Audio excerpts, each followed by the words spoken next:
103.3 ensunsuzi bw'oba osobola n'ogera n'otufuna live nga tukuba omuziki gwonna omulangira da yasi ndi mu Swap Records mwaka guno bali ba rebrandinga nenjiwulira nenzijjako ko wano nensangawo mukulu Latinum but today wenkomeddewo simusanzeeko. We shall dive into that, but as per now tuli mu Swap Records mwena muwulidde oluyimba lwe bayita Endongo lulimu Felista Kapiripiti, Ring Rapper, mulimu ne Fresh Kid. Balokola abantu bana eyakola chorus bamuyita Melody oli owaffe nakolako wali Island nenga agali mu nkubo yafunye management egenda omusayininga emanyize ngena nembasunirako ne mulowooza nenga right now nino omukulu Kanta Promotions ye yakola oluyimba Sanio n'ava n'agamba oluyimba lulwe ye yakola demo yaleeta ekirowoozo n'aluwa omukulu ne ba recordinga buli kimu n'afuna ekiso akambe embazi ne machine natandika obitematema najjamu abaana bana najjamu abantu 18 kitegeeza oluyimba lwalimu abantu 2 mu babiri. Kanta Promotions. Yes bro. Fe tuli so happy okuwanga tugizeeko ku Swap Records. Nganda kyakabinyo. Kyekiriwo. Yes, blessings. Blessings. Kakati munange okusokera ddala anebaze radio of Uganda ne team yonna nole kumpa wakisaka nokuba nti nzizimuze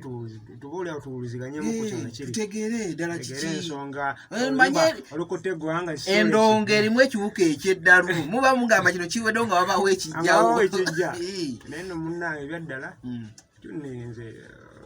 lwabakubye tune nga tuvude mu byaki yoyo mbi everywhere nga tetunagenda wala. Kanta Promotions soko tubuli amanya gamatuufu amanya bampita Kato Ivan nenga agenda ngo Kanta Pro is a music promoter long time bali bo promotinzeko bali ne bachali bange bangi mu game Bitone ambaddeko ne Kenzo ambaddeko ne Bafana Saha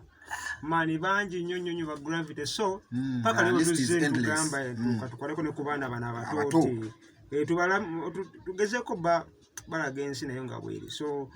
kinavudde tuteekawo oluyimba lw'abataabo kyewali kati simu nange kati saaza kati nti olaba nti buli muntu ali ku luyimba lw'abato naye nga behind all that bamuse Kanta Pro straight Kanta Pro idea vawa nemuga kamukola oluyimba Endongo just idea ndowooza era sijja nnyo kyesigaliza tujja kuba manja nnyo kuwa oli awasinga credit where necessary nti buli kimu ekikolebwa wabaawo wekiba kivudde naye munaye Katonda oluusi ate byonna abaako n'ekikyo wakiterekedde nti ogenda okuweera esegedde jasi munnange nange wakera ku makya ngana kyempuliddewo samwe eyo nti basaba muzeeyi nga waliwo abakozi oluyimba osaba muzeeyi basuuna nga balimu abantu 19 ate 19 bali mu 7 abantu 7 bali mu 7 balinga abakola eddame bro byaddala olaba mu yaddala si mu bubi netoza kukola oluyimba dakiika zirimu 15 oba zali 19 zigenda mu 2 kati mbotufooza fani yena ali agenda anyway so just opicking idea nga yakabi kati gwe noyagala ogikola ti mu mulembe guno oguliwo kati bo bakolera mu mulembe guli ogw'Abayuda Iskariyoti ogwedda kati yo tukomawo n'omulembe ate omupya nti bafa abavubuka tuli creative so idea nejjaawo waliwo mukyali wange omwali awo so yajja namulya mukonanga gwe gaye bamuta Saniyo aliyo tukabona soma brother Saniyo straight away representing kati gayo bambi aleno yaviddeko emberembe y'oluyimba oyo kyali alenga kyali wange ate kyali wagamba mwana simubbangako mu byaddala mullo simubbangako naye just nti olusi oteba time ya muntu this is my time singa namubba kitegeeza nali nziba time ye kalumba nga kyaganda kitegeeza nze nali omutuufu mutaimu yange onfunye bulungi Katonda amuleta mutaimu yo n'agwa mu gaapu zange naye nga tesaamubba bro mu byaddala saamubba just nti yajja n'akakodya akamu nga ngambye nti Kanta oluyimba lw'abayimbi lwa bakoleddwa bali mu 7 segeera bali mu 7 balinga abayimba ennyimba z'amachachi ziri kwaya nyingi nnyo bali mu bangi okisegeera so kyokka no Suuna yeewana nti yakola kyamaanyi era Suuna omukulu wange ate kati mwaye kati mu byaddala tukyali ba music promoters nze nafuuka music technician music technician nga bonojja nti munnange abasensi ganga awamu gakyankalanyemu mutereza osobola okunyamba mukono olaba kati ffe ndi ekyo kati Suuna ate kati njalo nterereze mu kya Suuna technician music technician nterereza mu kya Suuna kati ekya Suuna yali asobola okukozesa wano nga mukaaga ne bakola koze ate nga bakabi ng'akutte Misaki Baluuna n'akwata mukaawo baba gravity naye kennyini si byaku Museveni okuwulira yeetaaga mukubira nnyondo kati Suuna yakuba nnyondo Suuna yakwata ennyondo n'akomerera ng'ayagala omukulembeze awulire kyokka ng'akuba awafwera akuba awafu kati Suuna yali alina kuddira bantu balina impact mu game nga 5 4 osegedde bamuzeeyi baffe bagondi bakabije bali ba Misaki okulu baffe abo okisegeera Baluuna bani bajofule otaya abo bagayi bakabyabo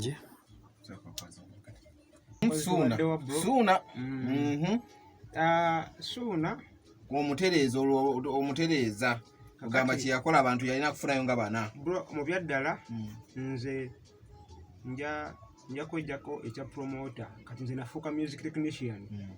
ekisegeera kuba promoter oyinza okukomaawo kati fe obwongo bwe tulina bw'amaanyi ekisegeera era ndi music technician so kati Suuna yali asobola okukubisa oluyimba lwe nga lwakabi kuba idea yo yali yakabi already yali yagifunye ng'ekoolinga naye yakyonoona atya oddidde abayimbi bali mu 7 mulimu abayimbi nga 10 abaatya emyaka nga 2 egiyise osegedde bayimba baatya nnyo mulimu abayimbi nga 10 abaatya ensi berenza kuddamu kagamba kuwulirako yadde Weskano wakabyodemu wakabyoyo wakabyoyo mulimu ne upcoming kalabala nti kati nze kigenderwa ki ekyanema okutegeera yalageza okuba mulango mukulembeze ategeere oba yali alaga mukulembeze nti yabayimbi okwo kwali kulaga mukulembeze nti yabayimbi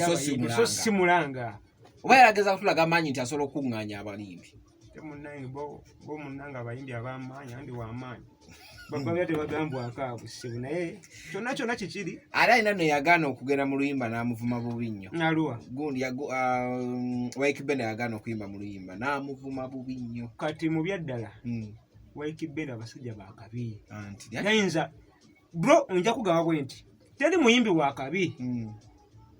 atayinza kujapingira ku kintu nga kyakabi bw'aba ng'agaanye tekiba kyakabi toyinza kuyita Waikibenda n'omugamba munnange kati mbu Suuna twakoze olimba luli mu bantu 8 jangu okumuvasi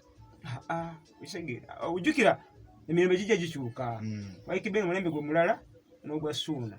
kituufu ogwa Waikibenda gwa leero ogwa Suuna gwa dda so kati abasajja bagezi alaba nga gwogenda kumwokyesa kati idea yo obaze Busani yagikule akubuuliddeko agamba omanyi abazeeyi bano baakoze naffe tukole akuleetera abayimbi bameka kuba ensonga gitwagala kuba agamba oluyimba olwo mwalimu abantu nga 21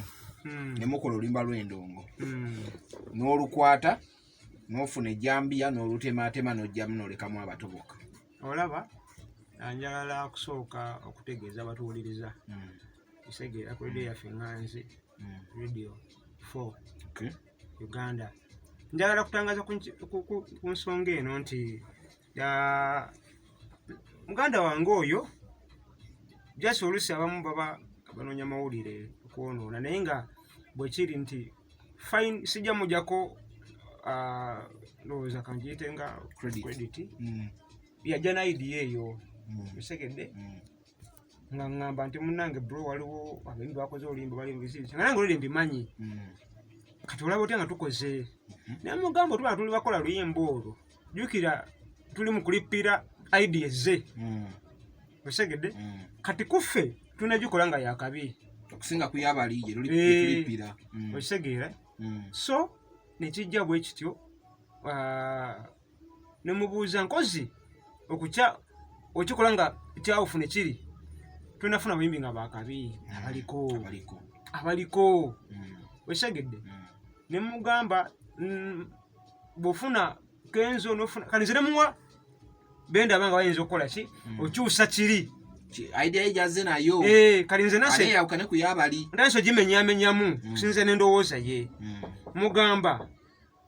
ekyo tugenda okukola katuddire tufune ku bayimbi abayinza okuteekawo impact mu ekyo basaha ba gravity n'abayimbi abakabi abalala nga bituusa oba oliawo sani wangamba abo nabona bakyali bange nsobola baleeta naye yaleetako n'omu yadde n'omulema mu byaddala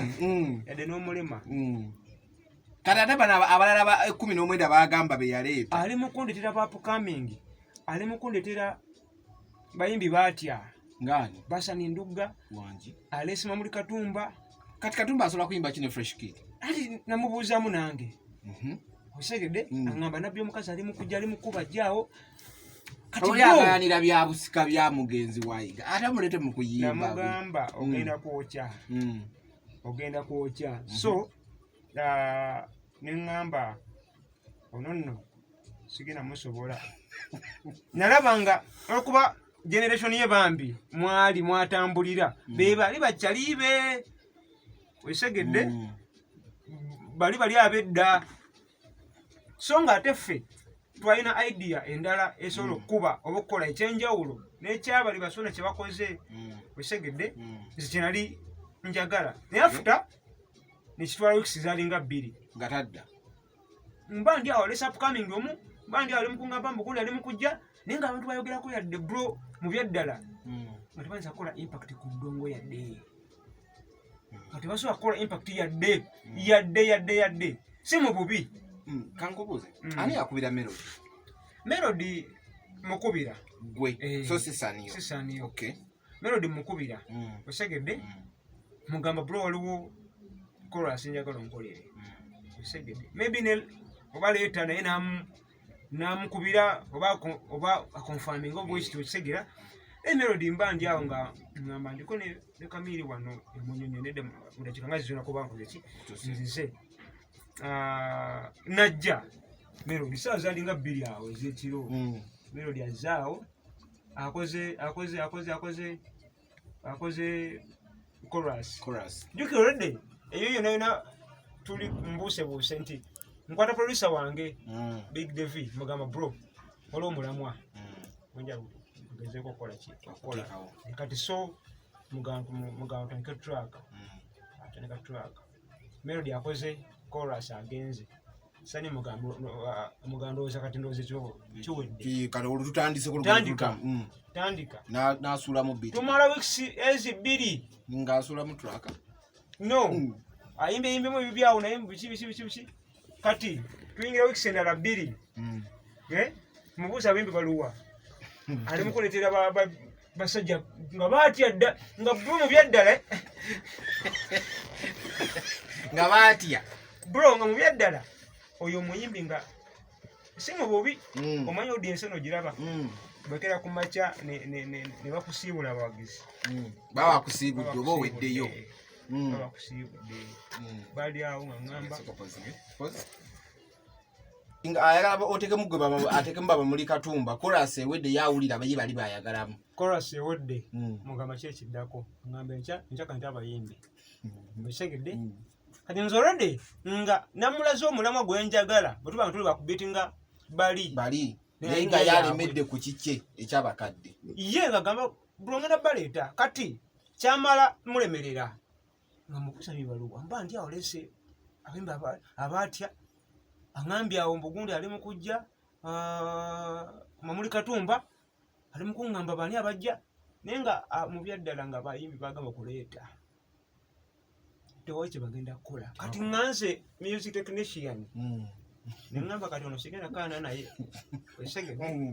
kwa kati amabala gatuyina agakuba era agatambulyamu abakulu era bogera ne muzeeyi toyinza kulera luyimba lwa Nabbi Mukazi, toyinza kulera lwa Mamuli Katumba, gali kololo wawa ye bayagala oteekemu kati ye bayagala kati ani akubira Fresh Kid, Kapiripiiti, Felista ne Ring Rapper? Kati bamaneja baabo bonna bakyali bange. Era nze nkwata essimu mbuulire manager Eddie owa Fresh Kid. Nze nkwata essimu nenkubira Buwembo. Nze nkwata essimu nenkubira Moze Kapiripiiti. Nze nkwata essimu nenkubira wa Felista. Tata we osegedde nemba nnyonnyola omulamwa abaana bali bana so si 19 oba 2 oba 3 namugamba nkoze track y'abaana bana Melody yakoze chorus era muwulirize kambawerezeko muwulirizemu kkobo lyawo osegedde kati nenga bwe nabakubiranga amasimu nemba nnyonnyola tugeze omulamwa ng'ogwo nga musajja gwe ng'oli mugezi kiki lwaki tusaba dda bapresenters abakabi banji ba promoters banji naye oluusi teba time so bwe bawula kola singa yakabi bro bangamba kimu kanta kitugenda okukola tuwe time tujeddi swap tujeddi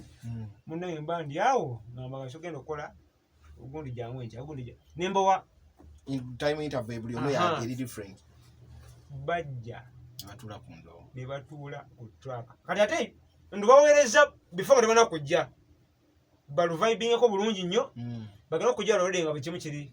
osegedde buli omu bamaneja be bamuwandikira ebigambo bawriters baabwe kwa 14k yangamba yawandikira Fresh Kid osegeera bakikolakaawo so time nje bawadde nti yeno bazze munaye tebampa buzibu bakabi bonna nga bobalaba abo bakabi ne bagamba gwe kanta gwe kikyokozo kimanyi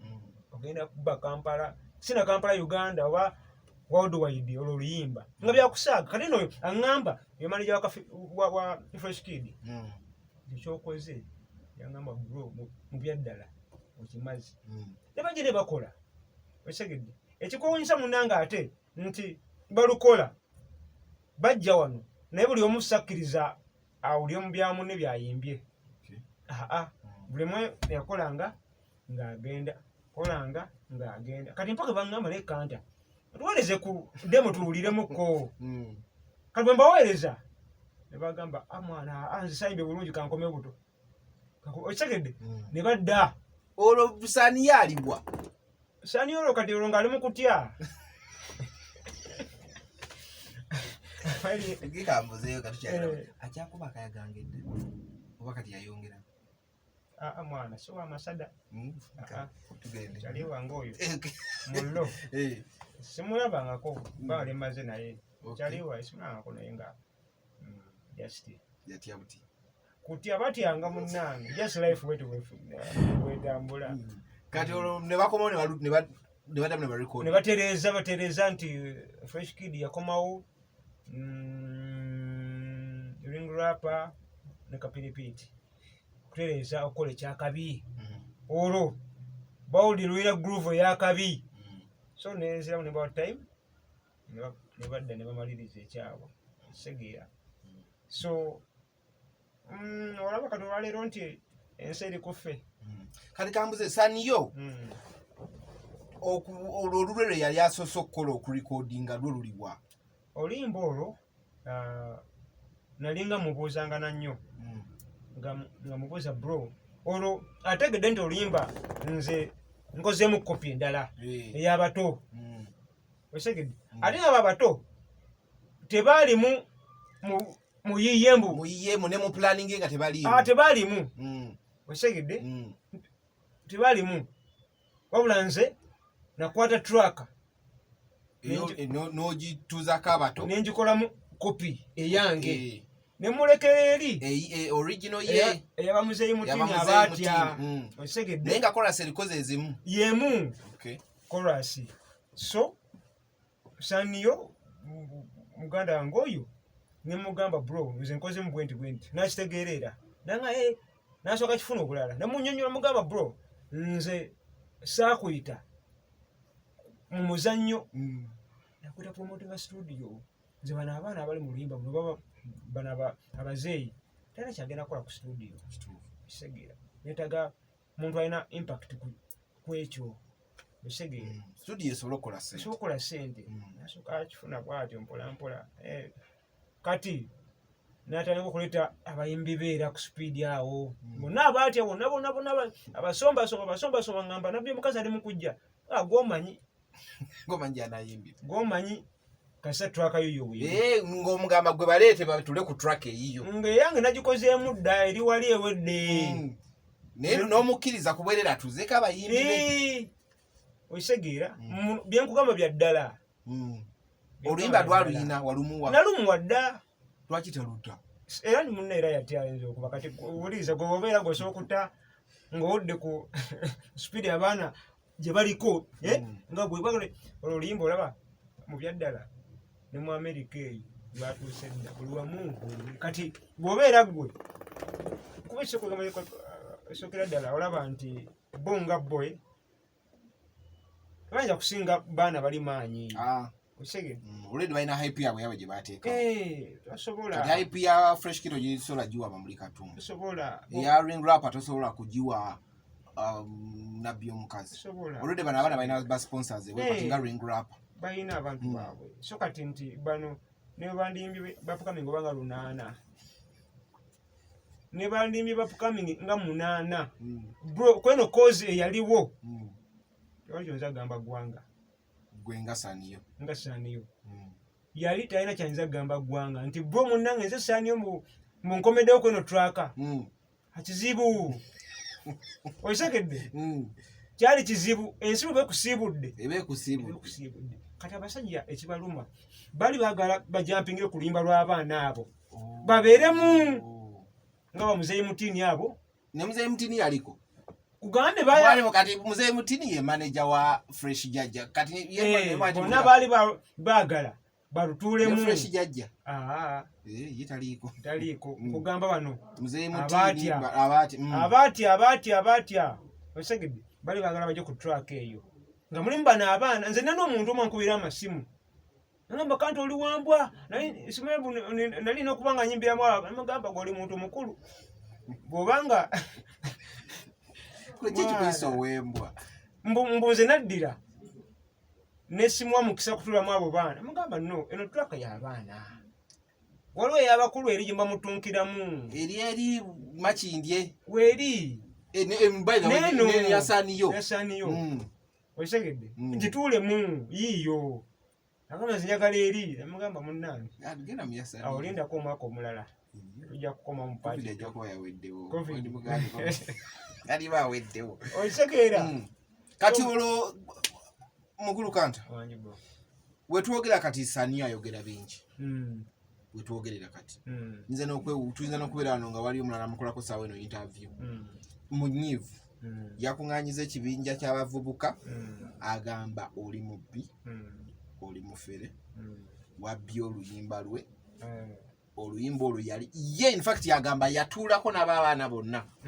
gwe n'olweditinga bweditinza abaana bonna yeyabayita kyongenda okugamba okiraba bro bwe mba nga nze mukyamu musobola okunoonya kuba manager baba abayimbi bonna nanoonya wa fresh kid n'aŋŋamba kuwamukubira simu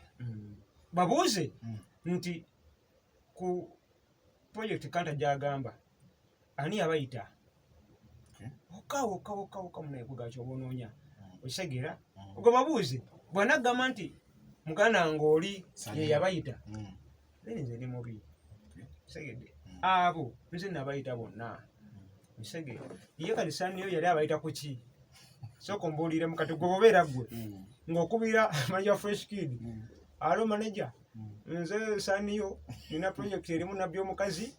njagala ompe ku mwana oyo ayimbemu omboklat osegede bro bino ebintu bya ddala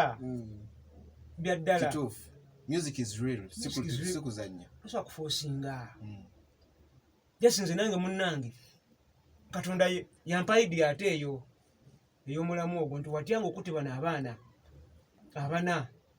abasa ku track eyo era nakyanguyira nawo bwe nakifiiringa mu bulamu bwange Melody wamugaa nti agenda kukola chorus ino track wamugamba nti yabato nakkiriza Melody nno omulaba Melody ye kyonna kyekyali jukira tekyasoboka kubeera bwe kityo nti tukuwa track ya no bwe kyali nti jangu okole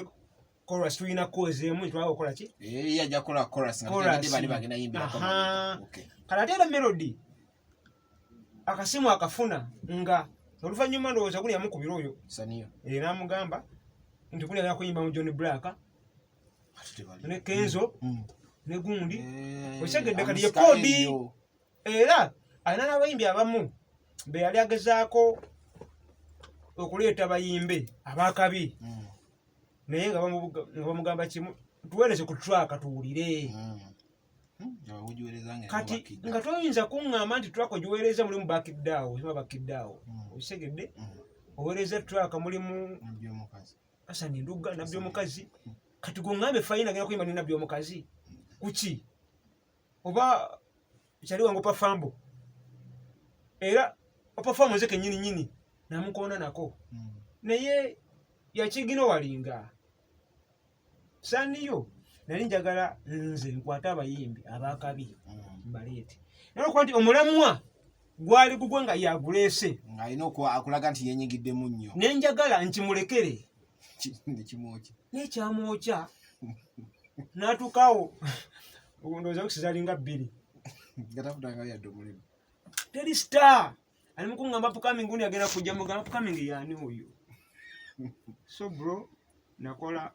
copy this is my studio esegera nina eddembe okukola lyamu kyoyagala nti sinti bwe yajja n'asasumbo nampa ssente kati nti tukoze nga bwogamba nti mukoze ddiiru kanta miliyoni yo yiiyo zimpa studio time osegedde kyali kya one love at first nti tuli mu kukola fena kuba nkono fena kitukwatako ne bwe nalaba nga kimutuddemu neŋŋamba nno ate nekyeraba mbi nti ne Melody mulabagayo wakabi ne Melody ate naye ekyamukolera gwewabeera ggwe era yaŋŋambako nti kanta asooka okuta olimba gwe ŋŋenda naye segedde ekugwe ne gundi yaŋŋamba asooka okuta ngenda naye kuba yaba asoose nabuuzaako ne muganda wange oyo Saniyo ne mugamba bro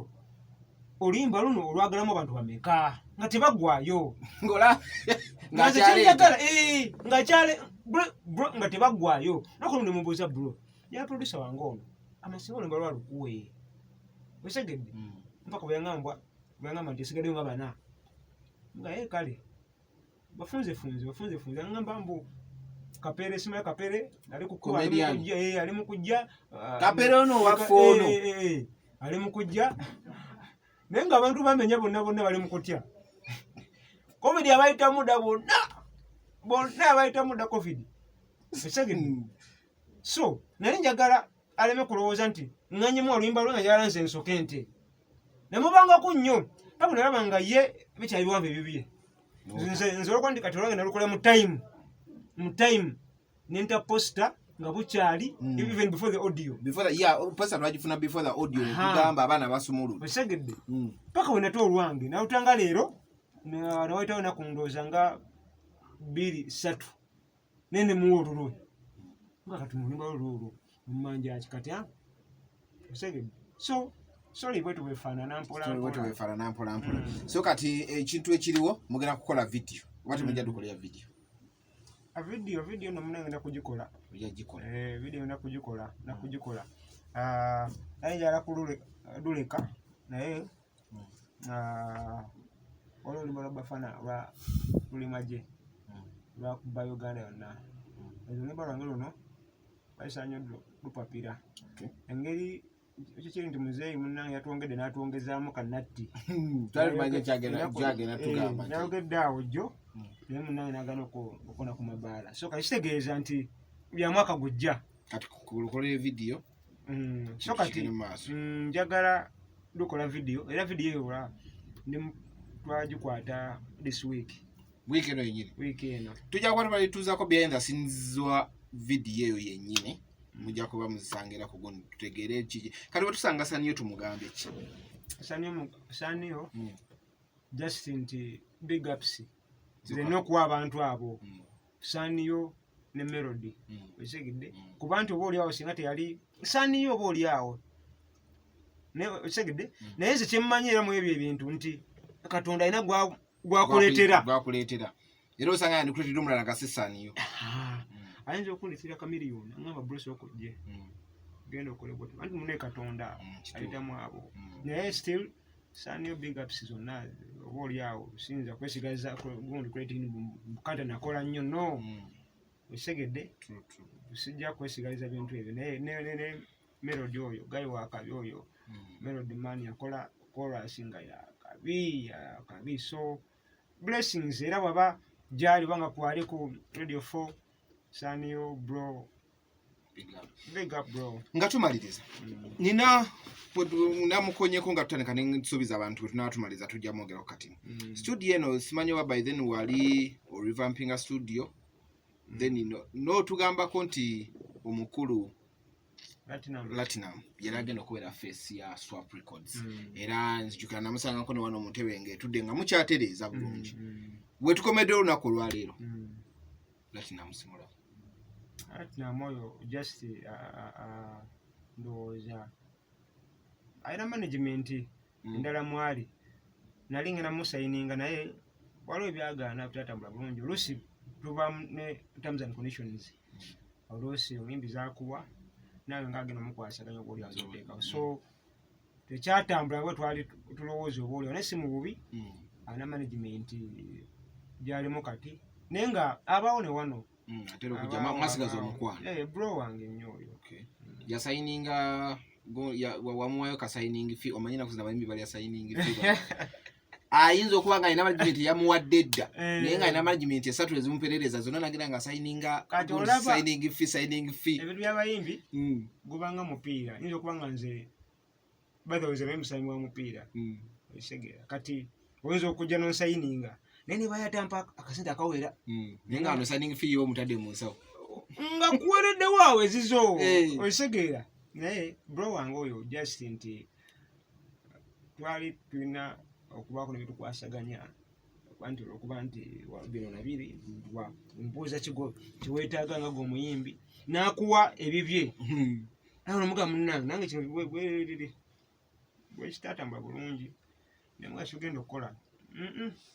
tujja kulaba esegera naye nga bambi alina management ye era bana n'olimba lwabwe olupyawo akabiro lyawo ekisegedde abakyala bange abakyala bonna bange system so blessings my brother blessings bamuyita Kanta Promotions aludde mu ndongo abantu bakutteko mu bawulidde nga tutandika yaleese abaana bana n'abagatta mu lulimba lumu ffenna kye twali tusabirira mostly Kapiripiti ne Fresh Kid ne tubalaba mu lulimba lwe lumu muwulira Fresh Kid buli walaga ne lwena mubaleeterako mawulira big up asinga giwa Kapiripiti yamwetya kapirri okitege ndiyo kodi so Swap Records by the way Swap Records emaze obanga tumazeewo emyaka tisufa giri ena mu game but ate ogumu olusinze nnyo okukola changes kubanga twayagala tubeeko ne tukyusakyusaamu kkoe oba kimanyise nga rebranding so mu rebranding eno tusinza tukubira wakakubira n'abayimbi bameka nga endongo bazikoledde mu Swap kati tulina alubamu ya John Black bagita changes enepya gyakakola okuli oluyimba don't be like tulinako ennyimba 5 ku alubamu eyo ya John Black era oluyimba lwa changes lwaffe oba lwelukola alubamu album name osegere so tulina Palaso tulina Palaso andi kati zimujjukira ziba zikyali mu fumbiro baga nyonyo zimenshoninga ki tulina Palaso tulina Yangamulo akomawo mu game tulina Golned official tulina mu olobo kyalibanga balala awo tulina mwani abayimbi bangi balinga 7 naye nga bwebanga batadde waka waabwe tugenda kuba Kampala tugenda kuba Kampala kuba ennyimba z'amaanyi sisebo amina tusigalengako ffenna tujja kubaleetera buli muntu mu industry